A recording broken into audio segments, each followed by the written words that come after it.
اعوذ باللہ من الشیطان الرجیم بسم اللہ الرحمن الرحیم الحمد للہ رب العالمین والعاقبۃ للمتقین والجنۃ للمتقین والنار للمعاندین ثم الصلاة والسلام علی اشرف الانبیاء والمرسلین وسید المبشرین والمنذرین وخیر الاولین والآخرین نبینا مولانا ابی القاسم محمد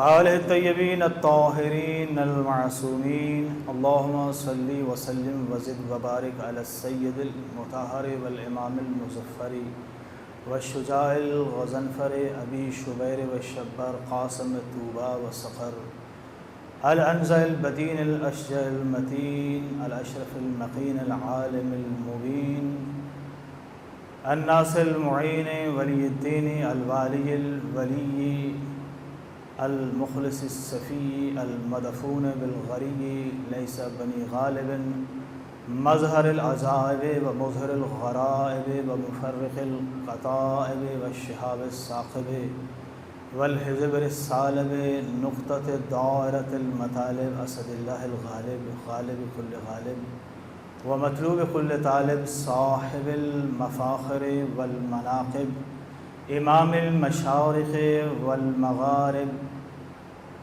ابی الحسنین امیر المؤمنین علی بن ابی طالب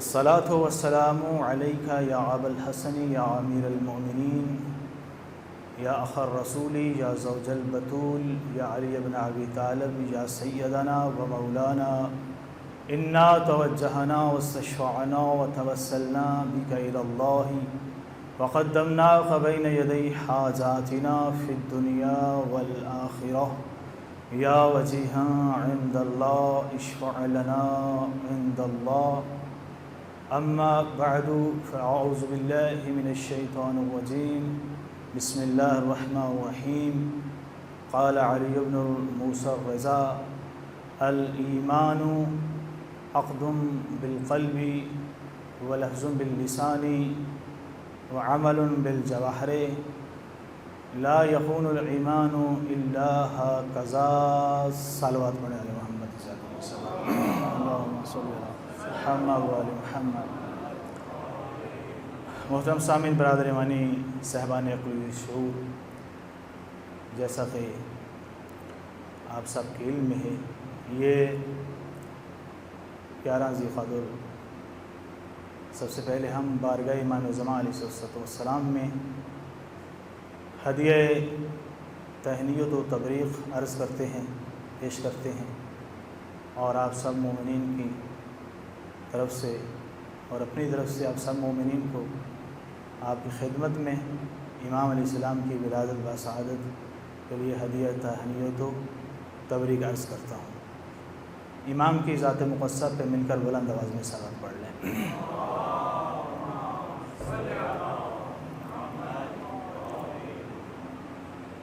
8واں امام ہشتم علیہ السلام وہ عظیم ہستی ہیں کہ جن کا اسم گرامی علی ہے، اور آپ کے القابات رضا، رضی، ذقی، وسیع آپ کے القابات ہیں، اور مشہور و معروف لقب جس سے آپ ملقب ہوئے وہ رضا ہے۔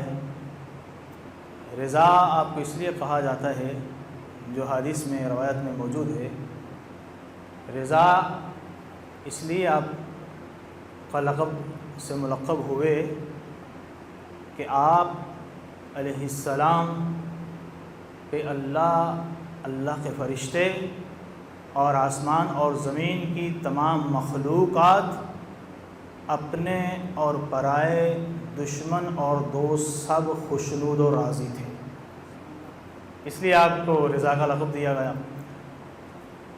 امام رضا علیہ السلام وہ عظیم ہستی ہیں کہ آپ کا سلسلہ دور انتہائی معنی خیز ہے اور انتہائی ایک تفصیل طلب چیز ہے، لیکن ان چند منٹ کے اندر تھوڑی سی انشاءاللہ گزارشات جو ہے وہ عرض کروں گا۔ امام علیہ الصلوۃ والسلام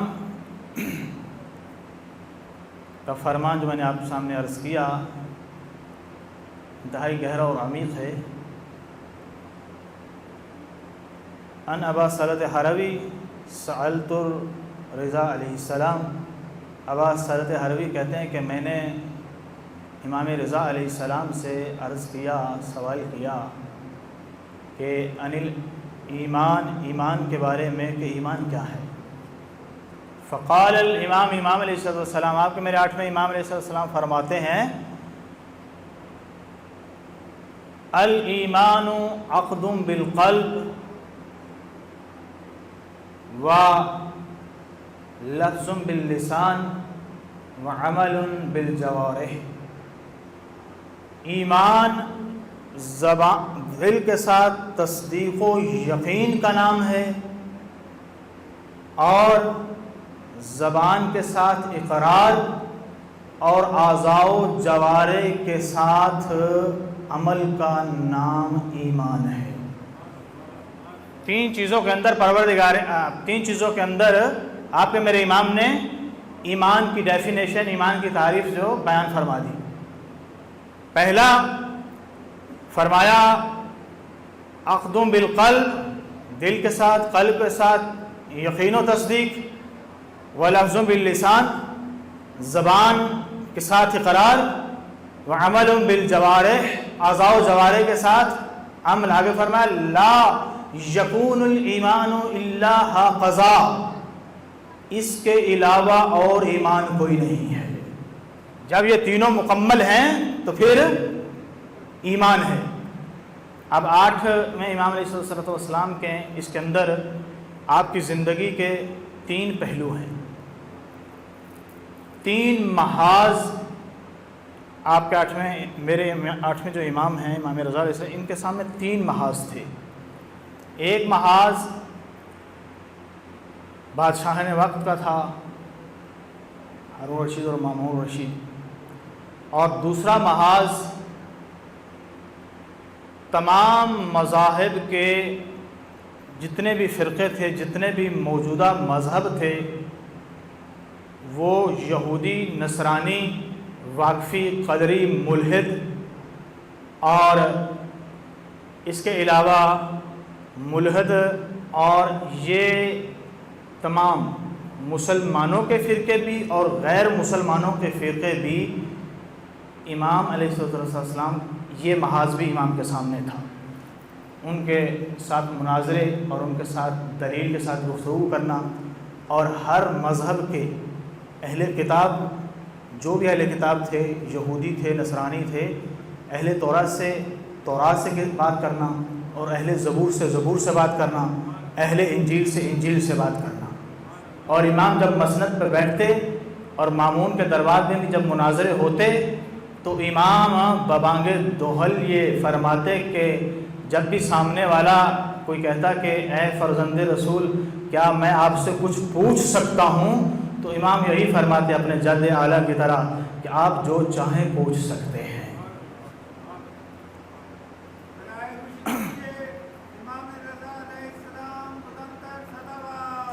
اللہم صلی علی محمد و علی محمد۔ یہ دوسرا محاذ تھا۔ اور تیسرا محاذ کیا تھا؟ اپنوں کا محاذ تھا۔ یہ بات انتہائی قابل غور ہے۔ آپ کے چچا اور چچا زاد کزن وہ مد مقابل تھے۔ امام رضا علیہ السلام کے چچا اور چچا زاد کزن آپ کے مد مقابل تھے، اور یہ سخت ترین محاذ تھا اپنوں، جو اپنوں کے سامنے اپنوں کا محاذ تھا۔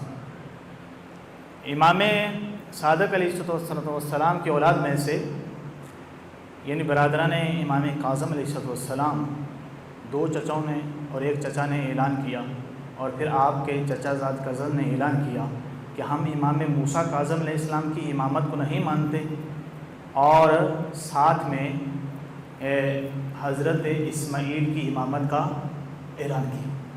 توجہ ہے نا سامعین گرامی، یہ سب سے مشکل ترین مرحلہ تھا آپ کے میرے 8ویں امام علیہ السلام کے لیے۔ یہ تاریخ اس لیے عرض کر رہا ہوں کہ جوانوں کو اور سب کو اس بات کا علم ہو جائے کہ یہ سلسلہ اور واقفی مذہب کیا تھا۔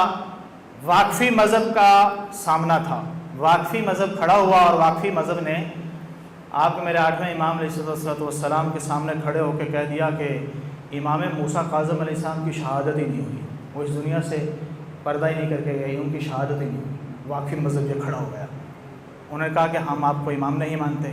ایک یہ محاذ جو مشکل ترین مرحلہ، پھر اگلا محاذ اپنوں کا، اور اپنوں کا محاذ چچا اور چچا زاد کزنز نے اسماعیل کو امام بنایا، اور امام رضا علیہ السلام کے لیے اتنی مشکلات کھڑی کیں، حتیٰ کہ اپنوں میں سے ہی اٹھے اور انہوں نے، یعنی واقفی مذہب والے لوگ اور اسماعیل کو امام ماننے والے اپنے ہی اٹھے اور انہوں نے یہ کہہ دیا اور یہ ایک خبر پھیلا دی کہ امام رضا کی نسل نہیں ہے، ان کا کوئی بیٹا نہیں ہے۔ یہ کتنی تکلیف دہ بات تھی۔ اور پھر جب امام محمد تقی علیہ السلام کی ولادت با سعادت، صلوات پڑھیں علی محمد صلی اللہ علیہ وسلم۔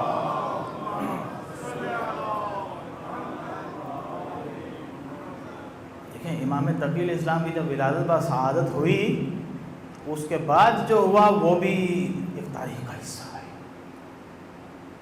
یعنی لوگ جو دشمن تھے انہوں نے یہ بھی واویلا کر دیا کہ یہ امام علی رضا کے بیٹے ہی نہیں ہیں، بتائیں، یعنی یہ الزام ٹھہرا دیا گیا۔ کتنی بڑی مشکلات اور کتنے بڑے محاذ 8ویں امام کے سامنے، یہ ایسا کیوں ہوا؟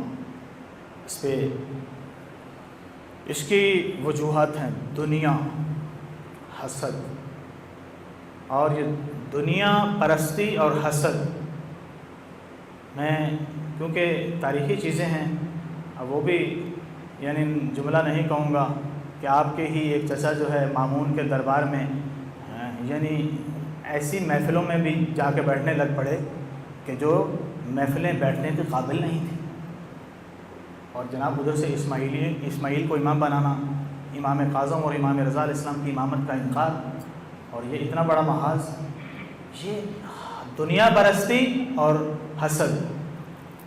دیکھیں نور ہدایت ہر کسی کو نصیب نہیں ہوتی ہے۔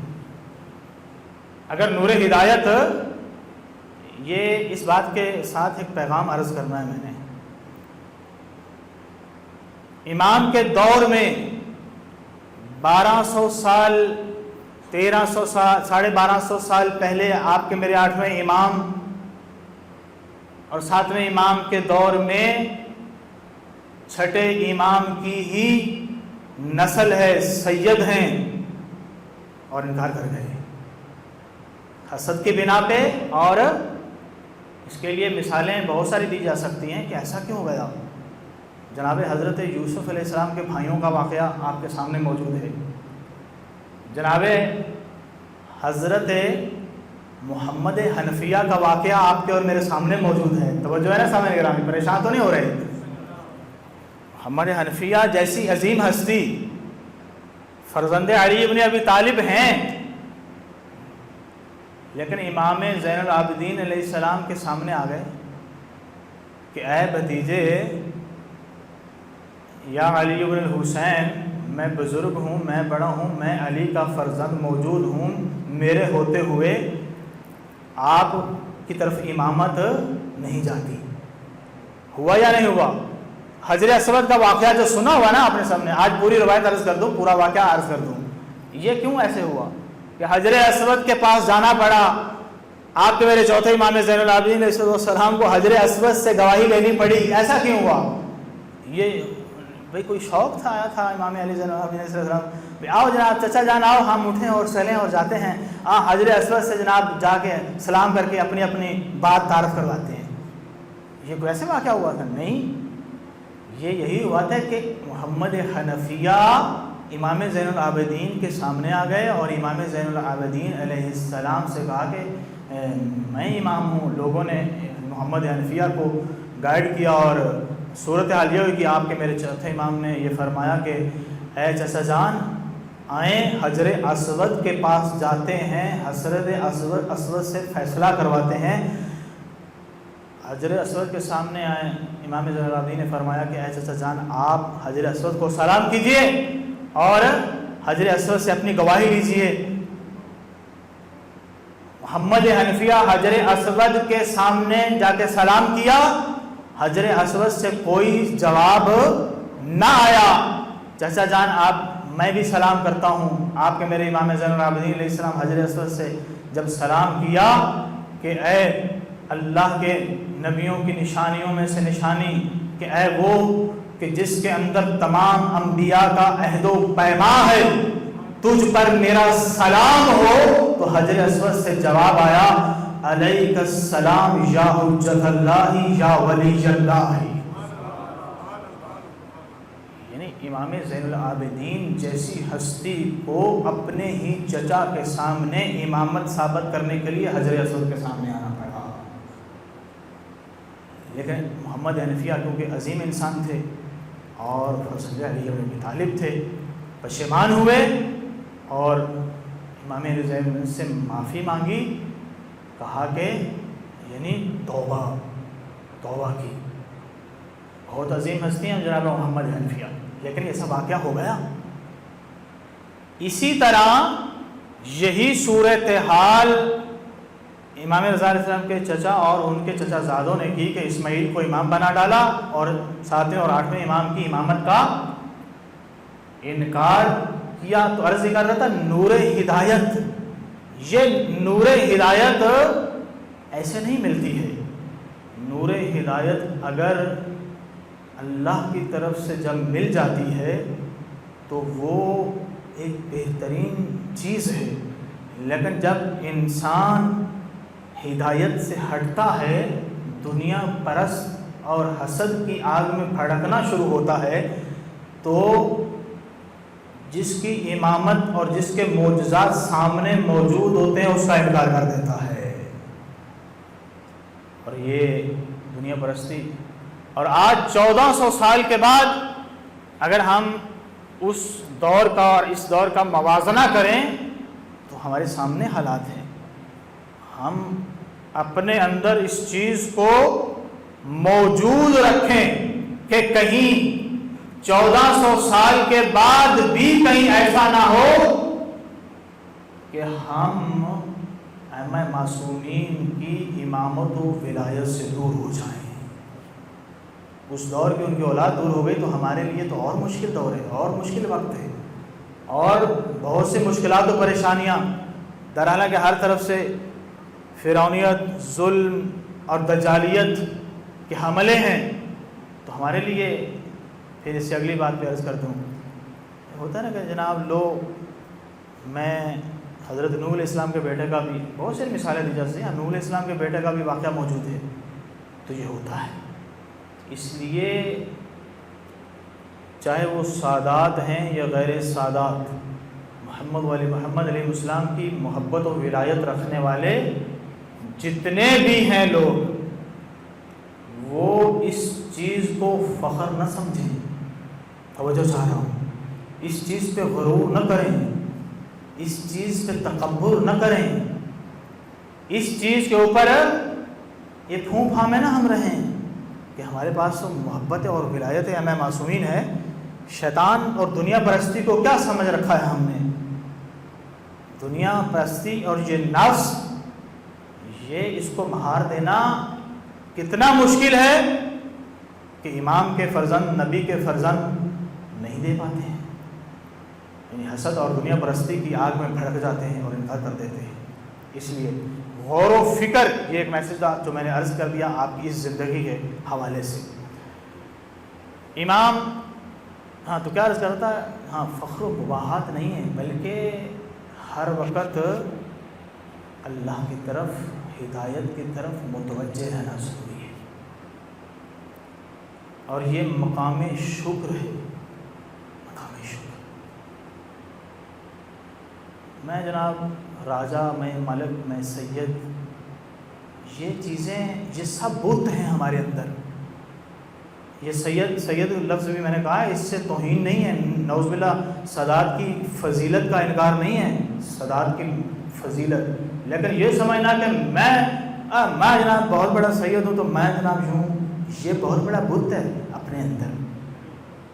بہت سارے بت ہیں ہمارے، چلیں اس کے لیے دلیل دے دوں۔ آپ کہیں گے کہ لو جی نعوذ باللہ میں کون ہوتا ہوں، جب خود ائمہ معصومین نے سادات کا بھی احترام، ہر چیز کا احترام بتایا، اس کے لیے دلیل دے دوں۔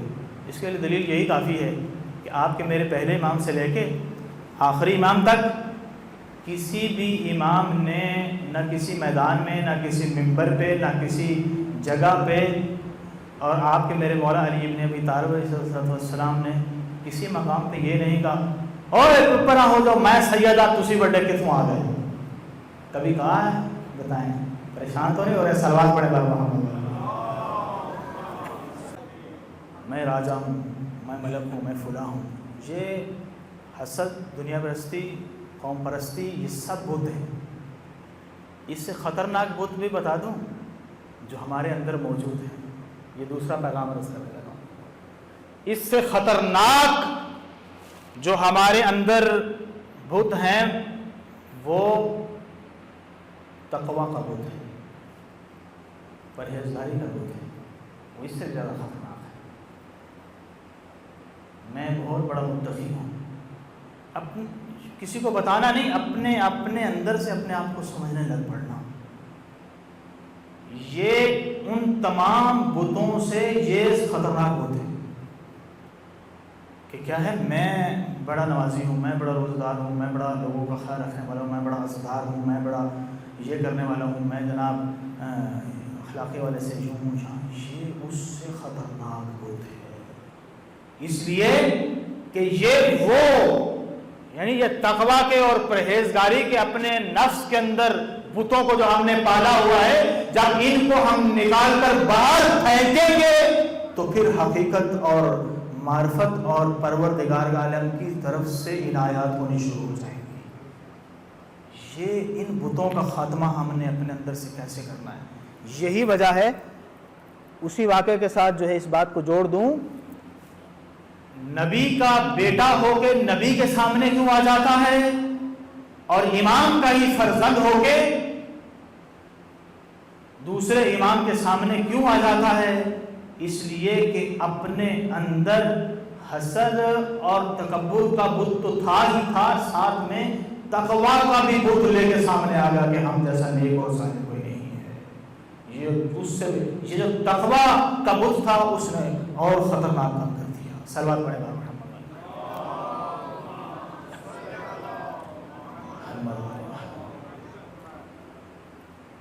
آپ کے میرے امام علیہ السلام کی یہ آپ کے زندگی کے ایک تاریخی موڑ ہے کہ اپنوں کا سامنا، اور دوسرا موڑ کیا تھا، محاذ کیا تھا کہ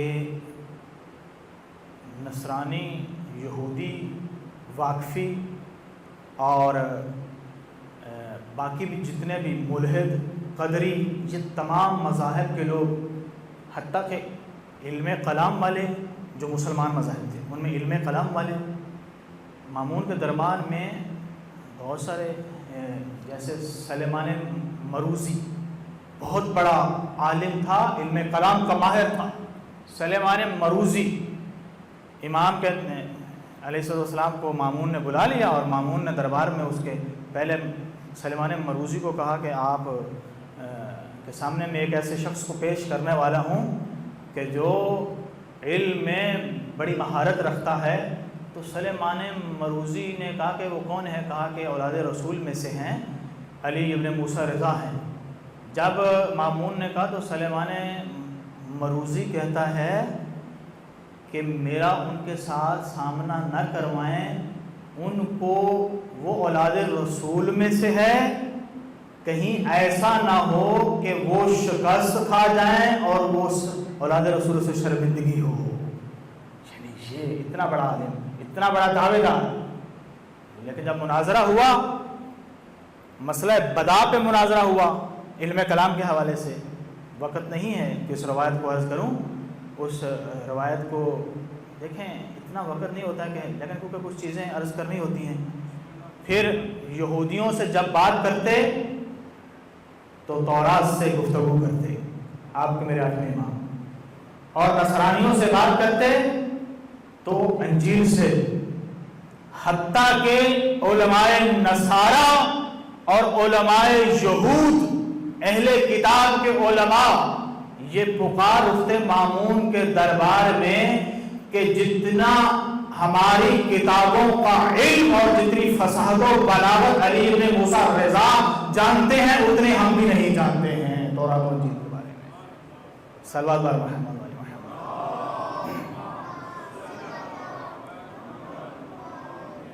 ویسے مجھے یہ نہیں بتایا گیا کہ کتنا پڑھنا ہے، لیکن میں زیادہ زحمت نہیں آپ کو دوں گا. باتیں سمجھ آ رہی ہیں نا، گزارشات سمجھ آ رہی ہیں یہ.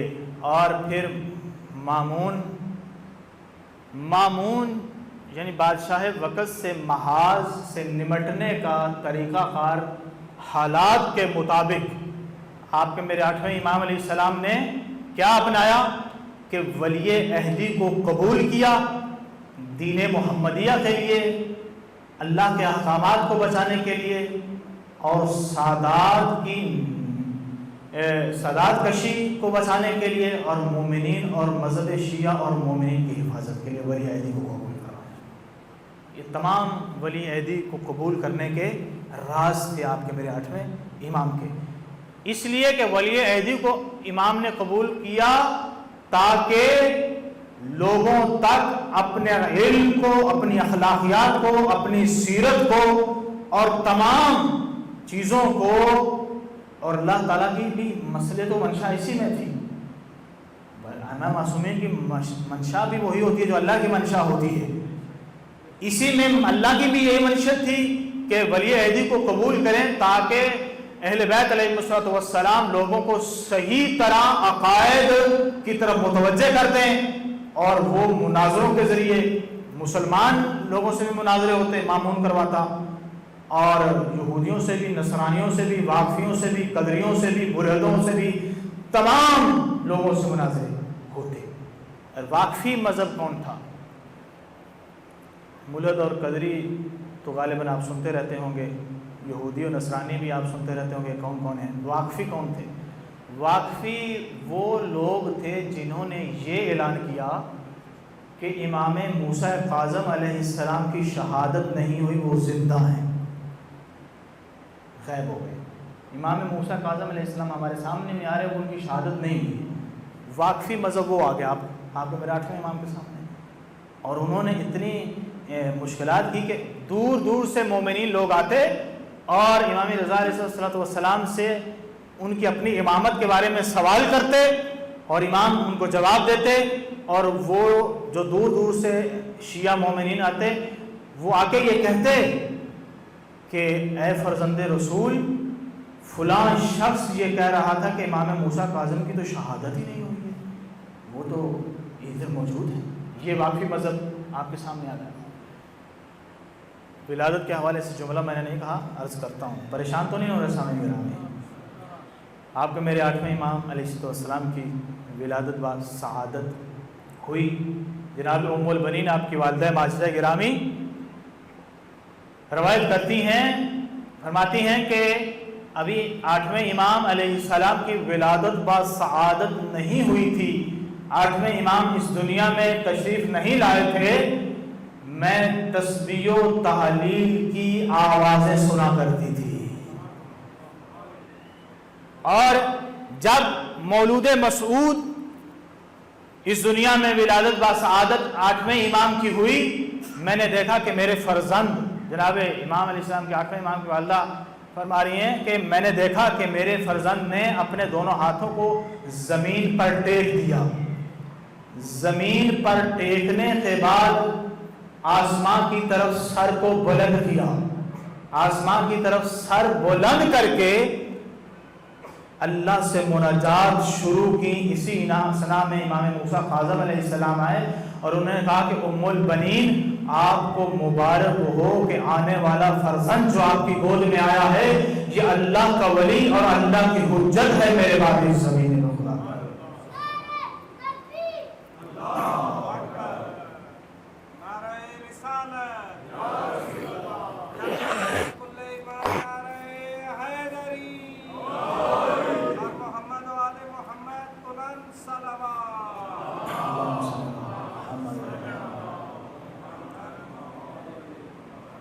اور آپ کے معجزات کی ایک فہرست ہے، وہ تو آپ کی زندگی کے معجزات کی ایک فہرست ہے نا، آپ کے معجزات کے بعد بھی آپ کے روضہ مشہد مقدس میں جائیں، اس وقت بھی معجزات کی ایک فہرست ہے۔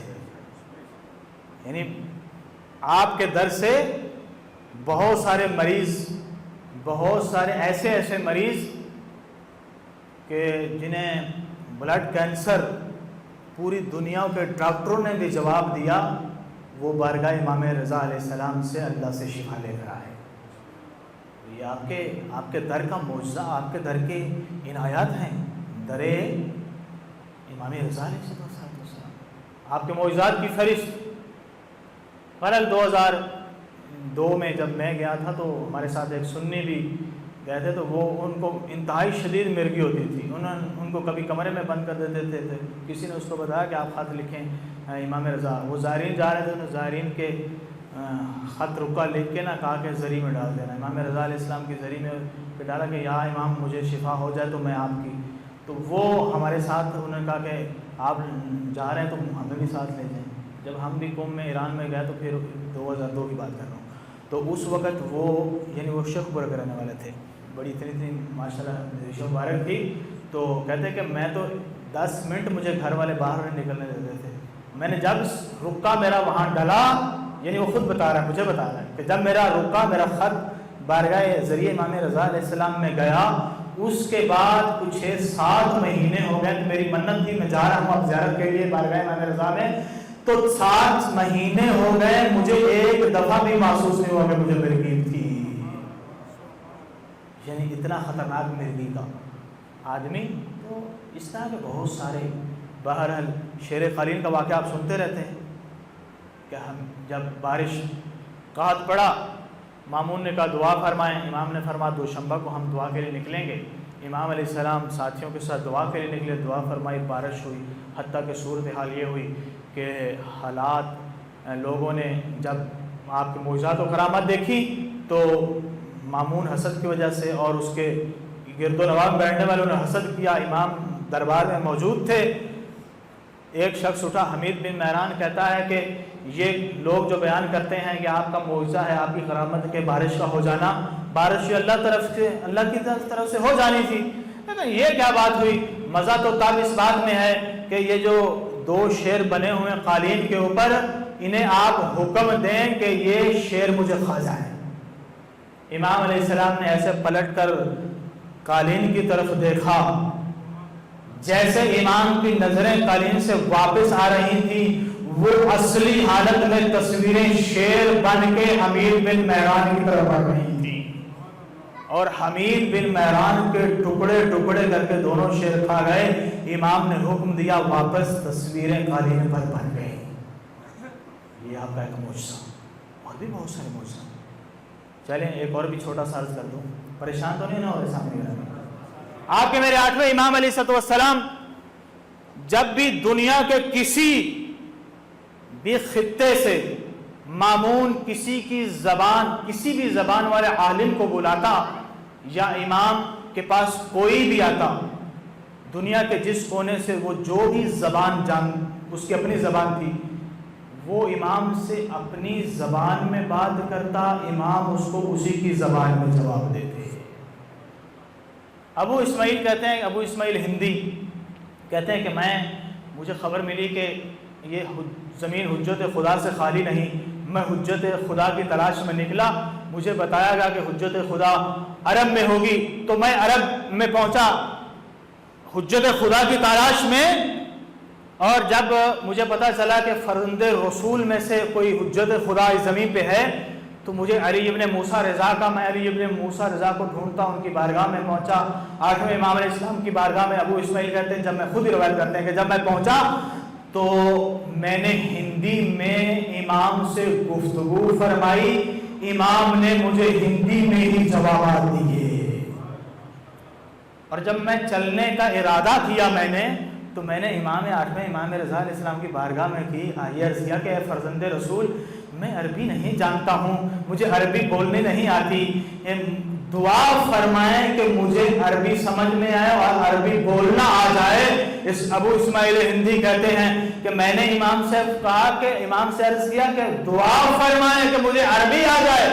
امام نے اپنا دست مبارک میرے لبوں پہ رکھا، اور لبوں پہ رکھنے کے بعد 8ویں امام نے دست مبارک کو ہٹایا تو مجھے تمام عربی حفظ ہو چکی تھی، میں عربی اور صرف و نحو و گرامر کا حافظ بن چکا تھا۔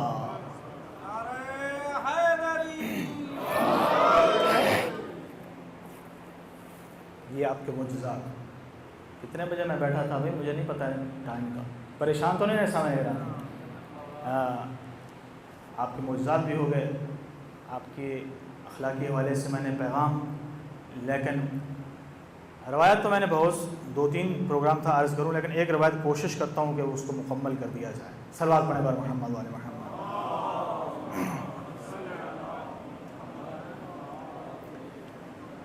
یہ اتنی عظیم روایت ہے، اور جزاک اللہ خیر، صلوات بر محمد والے محمد۔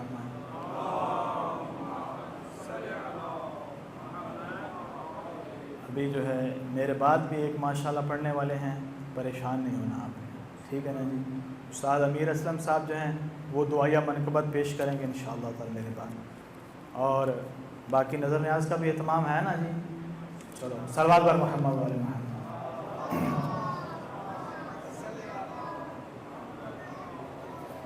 کچھ باتیں ہمیں اس لیے کرنی پڑتی ہیں تاکہ آپ لوگ پریشان نہ ہو جائیں گے، ٹھیک ہے نا؟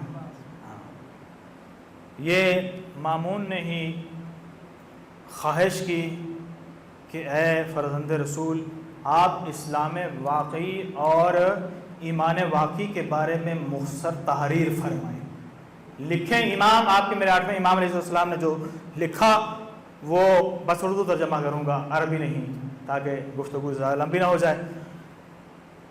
8ویں امام علیہ السلام نے تحریر فرمایا کہ اسلام واقعی اس بات کی گواہی دینا ہے کہ خدا کے علاوہ کوئی معبود نہیں۔ عقیدہ توحید کو امام بیان فرما رہے ہیں، وہ اکیلا ہے، اس کا کوئی بھی شریک نہیں، وہ یکتا و بے نظیر ہے، وہ بے نیاز ہے، وہ خود بخود قائم ہے، وہ سننے والا، دیکھنے والا، صاحب قدرت، قدیم اور باقی ہے، وہ ایسا عالم ہے کہ جس میں کوئی جہالت نہیں، وہ ایسا توانا ہے کہ اس کے لیے درماندگی و عاجزی نہیں ہے، وہ ایسا غنی و بے نیاز ہے کہ کبھی محتاج نہیں ہوتا، وہ ایسا عادل ہے کہ ظلم نہیں کرتا، وہ ہر چیز کا خالق ہے اور اس کی مانند کوئی شے نہیں، اس کی کوئی شبیہ اور ضد نہیں، اس کا کوئی کف و ہمسر نہیں ہے، اور عبادت و دعا و رغبت اور خوف سے مراد اسی ذات کی عبادت، دعا و رغبت و خوف ہے۔ علاوہ ازیں یہاں تک توحید کی آپ کے میرے 8ویں امام نے توحید کا عقیدہ بتا دیا اور عدل کا بھی ساتھ میں عقیدہ بتا دیا۔ اس کے آگے یعنی لکھا امام نے اس چیز کو، اس کے بعد فرماتے ہیں کہ میں گواہی دیتا ہوں کہ محمد صلی اللہ علیہ وسلم اللہ کے بندے اور رسول امین برگزیدہ اور منتخب شدہ ہیں، اور وہ سید المرسلین، خاتم النبیین اور عالمین میں سب سے افضل ہیں، ان کے بعد کوئی نبی نہیں ہے، ان کی رسم و رواج دین میں کوئی تبدیلی نہیں، اور ان کی شریعت میں کوئی تغیر نہیں۔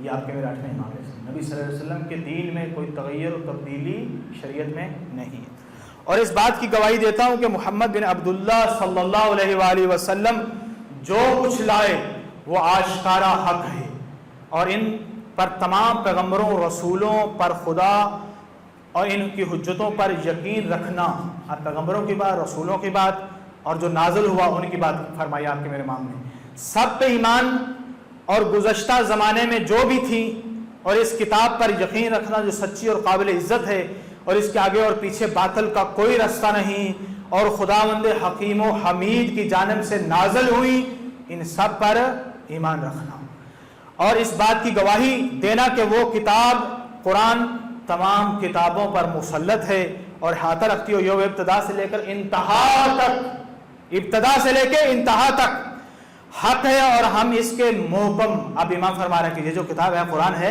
اس کے بارے میں امام کیا فرماتے ہیں؟ فرماتے ہیں اس کے محکم، متشابہ، خاص و عام، نوید و تحدید، ناسخ و منسوخ، اس کی داستانوں اور تمام اخباروں پر ایمان رکھتے ہیں اور مخلوقات میں سے کسی میں یہ طاقت نہیں کہ اس کتاب کی مثل لا سکیں، کسی کے پاس طاقت نہیں اس کتاب جیسی کوئی کتاب ہو اس کی مانند لا سکے۔ اور پھر اس کے بعد فرمایا کہ رسول خدا صلی اللہ علیہ وسلم کے بعد ایسا رہنما مومنین پر حجت، خدا کی مسلمانوں کے امور کو قائم کرنے والا، قرآن کی جانب سے ناطب احکام قرآن کے عالم اور ان کے بھائی خلیفہ و وسیع اور ولی وہ ہے جس کا مقام و مرتبہ اللہ کے رسول کے نزدیک وہی ہے جو موسیٰ علیہ السلام کے نزدیک ہارون کا مرتبہ تھا، کاسا ہے وہ علی ابن ابی طالب امیر المومنین، امام المتقین، نورانی سفید چہروں والوں کے قائد، افضل ترین وسیع اور انبیاء و مرسلین کے علم کے وارث ہیں۔ علی ابن ابی طالب کے فضائل بھی بیان فرمایا آپ کے میرے آٹھویں امام نے، اور ان کی یہ نبی کے بعد کون ہیں، آٹھویں امام تحریر فرمانے لکھ رہے ہیں۔ اور ان کے بعد فرمایا کہ پھر جوانان جنت کے سردار حسن و امام حسین علیہ السلام ہیں، پھر ان کے بعد علی بن الحسین زین العابدین، پھر ان کے بعد علم انبیاء کو کھولنے والے، علم انبیاء کو کھولنے والے محمد بن علی و باقر ہیں، پھر علم اوصیاء کے وارث جعفر بن محمد و صادق ہیں، اور ان کے بعد امام موسیٰ ابن جعفر قاظم، اور پھر ان کے بعد علی ابن موسیٰ رضا، اور ان کے بعد محمد بن علی التقی، اور ان کے بعد جناب علی بن محمد النقی، اور پھر ان کے بعد حسن ابن عسکری، اور ان کے بعد ان کے فرزند دلبند، آٹھویں امام کے یہ الفاظ ہیں، ان کے بعد ان کے فرزند دلبند حضرت حجت القائم، ان سب پر اللہ کا درود و سلام ہو، سلوات پڑھیں محمد۔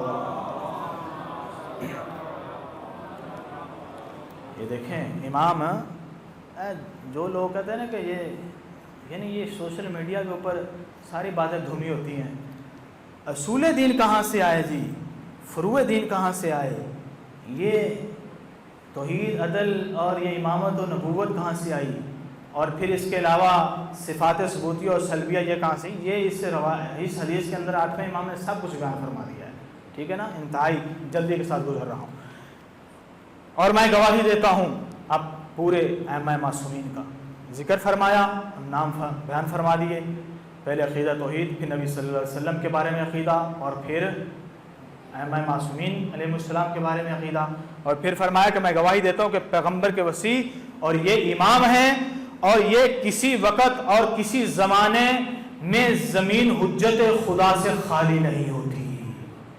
یہ آٹھویں امام کا فرمان آ گیا، تو کوئی کہے کہ یہ آٹھویں امام کا فرمان کہاں ہے، امام کا فرمان کہ زمین حجت خدا سے خالی نہیں، یہ بحار الانوار کی 65 نمبر جلد، ٹھیک ہے جی، امام کی جو روایت امام نے خود تعریف فرمائی اس کے اندر کہ زمین، امام آٹھویں امام فرما کہ زمین حجت خدا سے کبھی خالی نہیں ہوتی، اور وہ عروۃ الوثقی مضبوط دستگیر و ہدایت کے امام ہیں اور دنیا والوں پر حجت ہیں، اس وقت تک خدا زمین اور اس پر موجودات کا وارث ہو جائے، یعنی عالم کے نابود ہونے تک جو کوئی بھی ان کی مخالفت کرے گا وہ گمراہ اور حق و ہدایت کو ترک کرنے والا ہے، جو بھی ان کی مخالفت کرے گا۔